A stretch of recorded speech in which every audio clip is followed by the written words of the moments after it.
I had a kind of depressing idea for this episode, which I really shouldn't be doing 2 episodes in.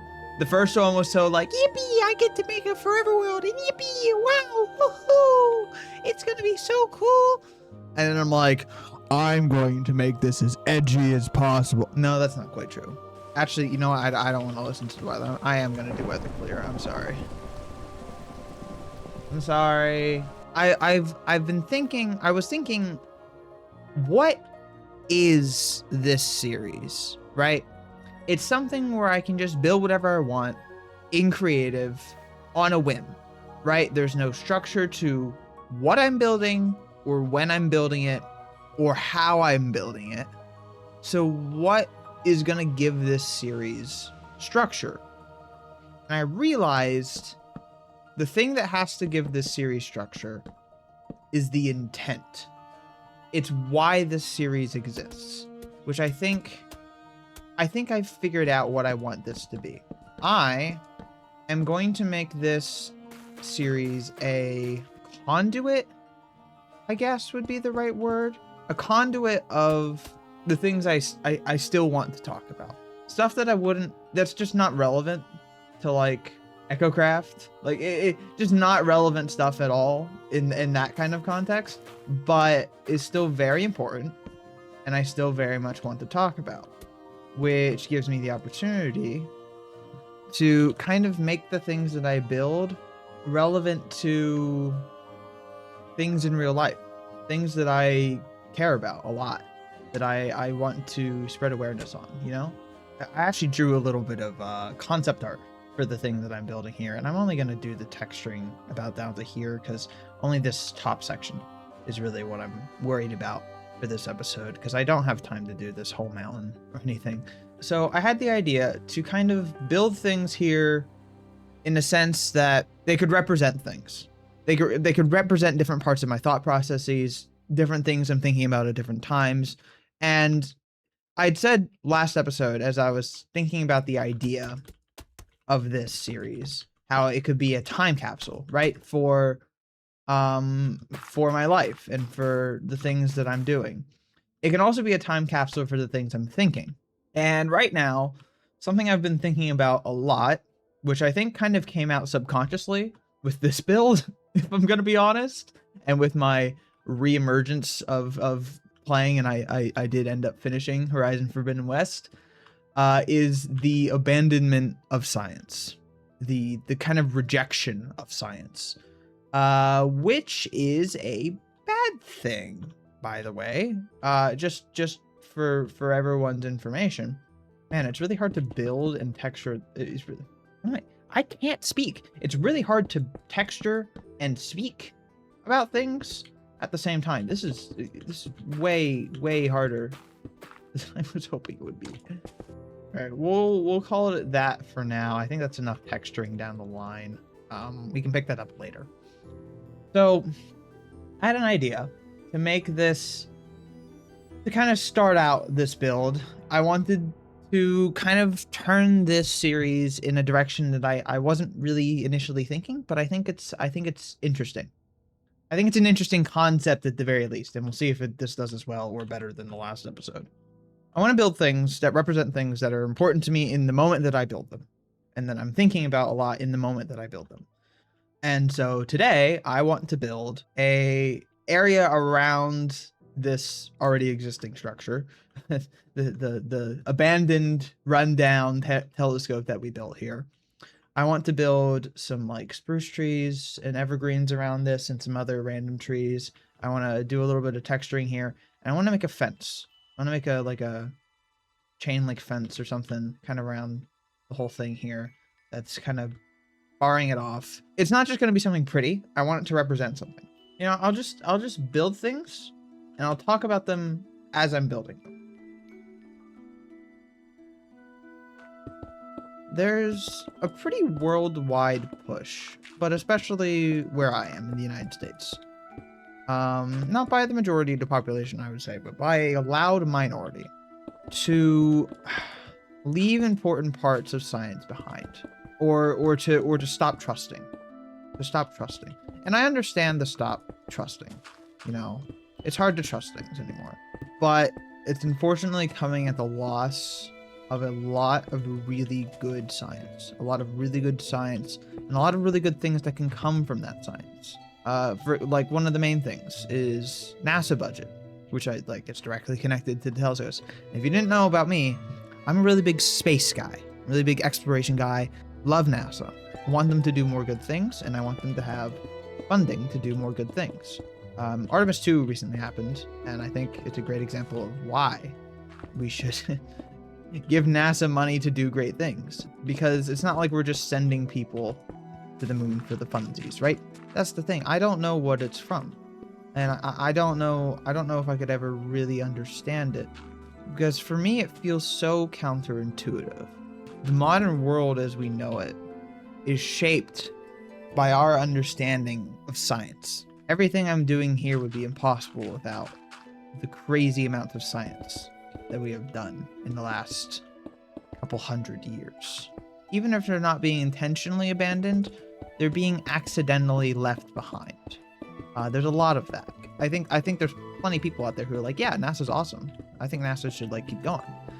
But like, they don't necessarily know that NASA's budget is threatened, and that like there's a real threat of them like having to shut down a bunch of their operations and having to like cancel missions. And there's a lot of people who just don't know. And that's not really their fault. And so I was kind of thinking about like the thing that I had built in this first episode, right? I built this old abandoned big telescope thing. And I was like, what is this really? Like, why did I build this? I mean, it, like, surface level is like, oh, I was playing Horizon Forbidden West, and it's like, oh yeah, this is a cool like style. It's a cool style of thing to build, which is cool, which is true. That's definitely maybe part of it. But I thought more about it, and I realized that that was not the whole story.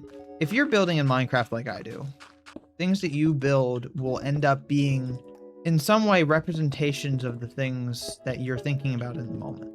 And it's important to recognize that, because if you recognize that, then you can lean into it.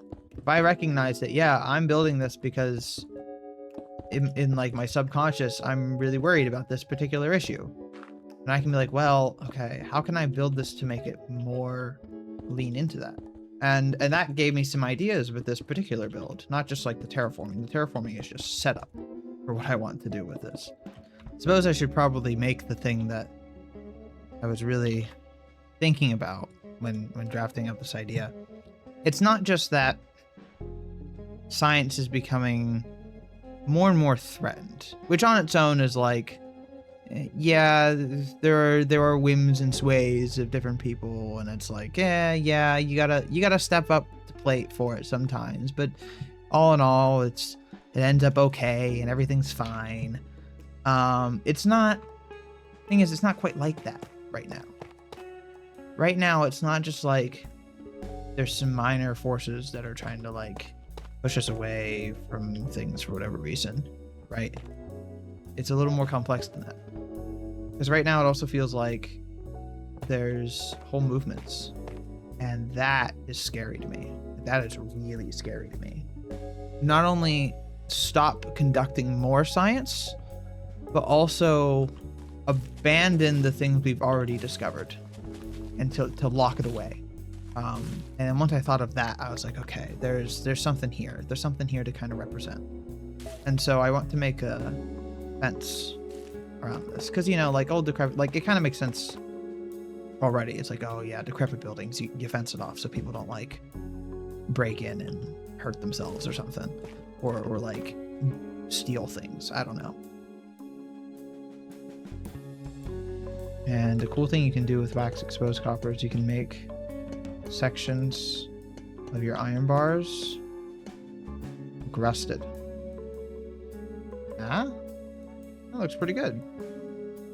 Because what I'm realizing this world can be, this build and the world that I'm building around it.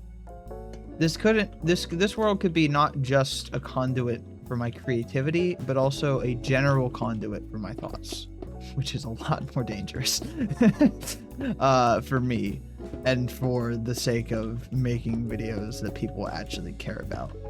But I think it will give me drive to make specific things Or maybe there will be some spots where I'm just like, yeah, this is a really cool thing that like really resonates with me, but it needs to be surrounded by just like some nice builds. There's definitely gonna be some of this where it's like, yeah, I really have something that I need to touch on with this build. Yeah, definitely stuff to be built around it, some trees and stuff to make it look like it's a little bit more surrounded, a little bit kind of overshadowed. And that was kind of my concept. I want to build some really tall, like darker trees. It's nestled away, enclosed. I'm going to be doing this in pieces, not in one take like last episode was. This is a decent start to my concept.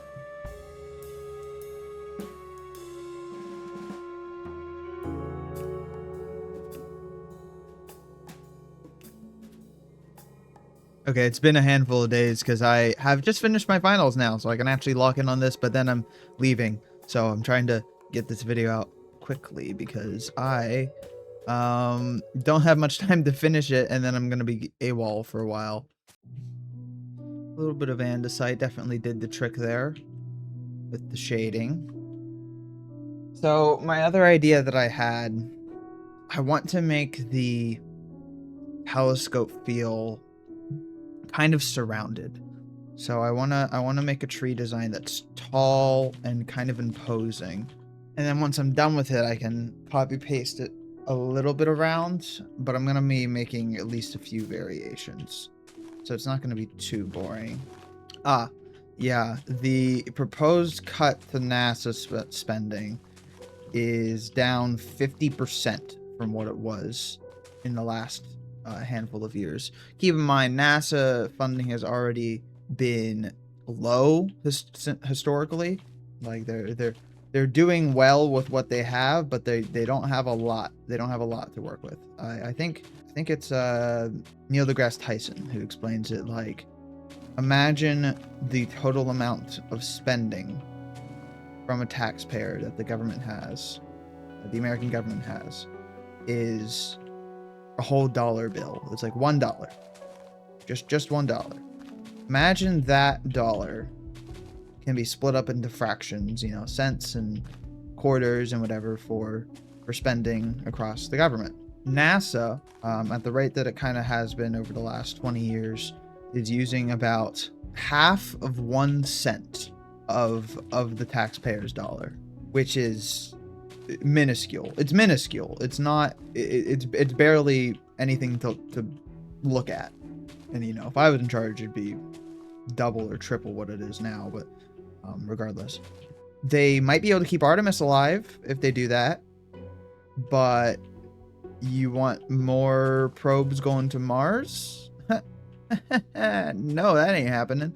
You want big new satellite installations to pop up so we can keep searching for exoplanets with viable life or with the possibility of life? Yeah, that ain't happening.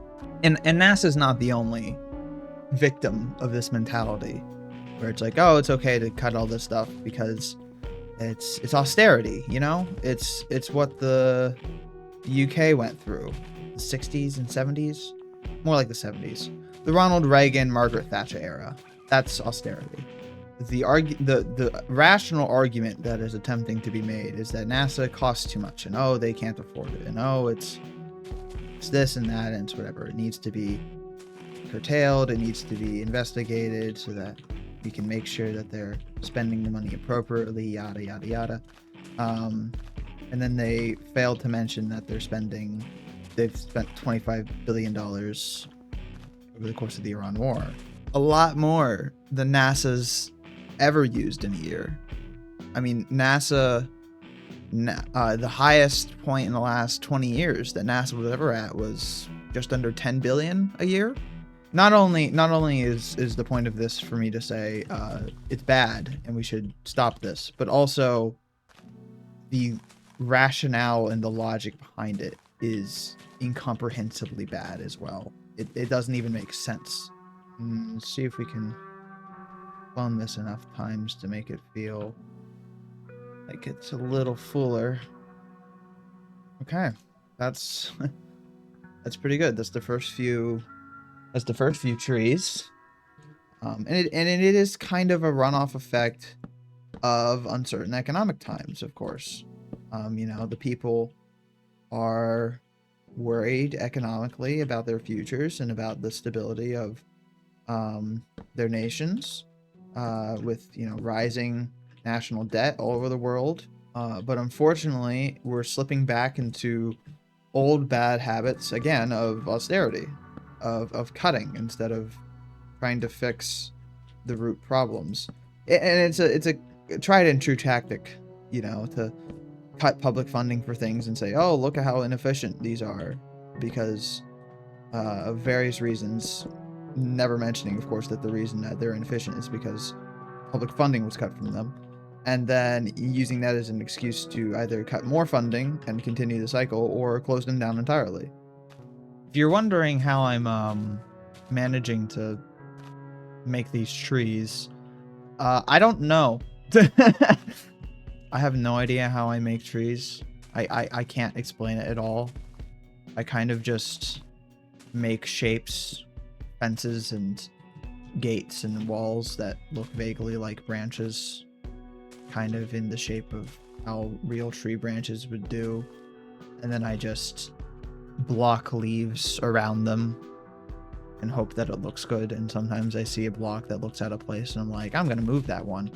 But usually it's just me placing blocks randomly and stepping back and going, yeah, that's close enough. Literally no formula at all. I just throw a bunch of ingredients in a pot and hope it works. Oh yeah. Okay. Okay, now we can make some smaller ones. Some much smaller ones, but this is starting to fill out pretty nicely. And from a distance, you're not really going to be able to tell that some of these are duplicates of each other if you have enough variants. So it's kind of just, once you have a small collection of them, you can rotate them, plop them around, and you won't really be able to tell unless you're pixel peeping, essentially, that they're just a handful of duplicates. Put your mind at ease in the Navy. Sail the 7 seas in the Navy. Come on, protect the land. Ironic, that's the song I'm thinking about after talking about austerity. I wonder if I'll actually make a full video about nuclear power, but this topic and this quarrel with the world, I suppose, kind of reminds me of my frustration with the lack of nuclear power as well. I'm a big advocate for nuclear power, expanding nuclear power across the Western world, across the whole world, across the United States. It's just not invested in enough, I wish it was a lot more common than it is, I suppose. On a happier note, can we just talk about how awesome Artemis is? Oh my god.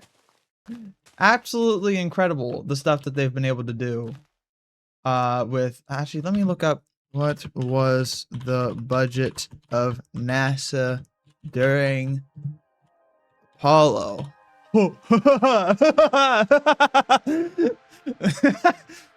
Yeah, guys, I did the math. Yeah, the NASA budget around the time of Apollo was $123 billion a year. So if you're wondering how far we've fallen, but just think of what NASA's been able to accomplish with Artemis, despite how low the funding is now compared to Apollo. And they're still able to get people to the moon safely and do tons of crazy experiments, do a ton of cool science stuff. I don't know. Ooh, yeah. Oh, yeah. That's whoa. That's exactly what I wanted. That's exactly what I wanted. Exactly the feel. The point of this is that I want all eyes to go to the center focus point. I want all eyes to go to the telescope. And why is it obscured? Why is it barred off? Why are there trees in front of it, partially blocking your view of it? Why? The thought should be why. I don't know how else to explain it other than why.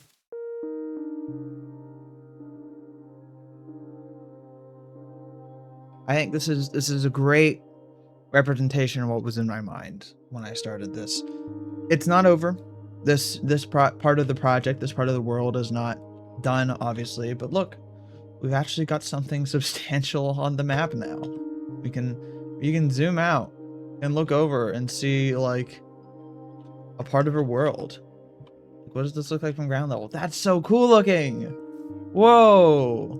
If you guys have enjoyed this, somehow, if you like what you see here, consider subscribing.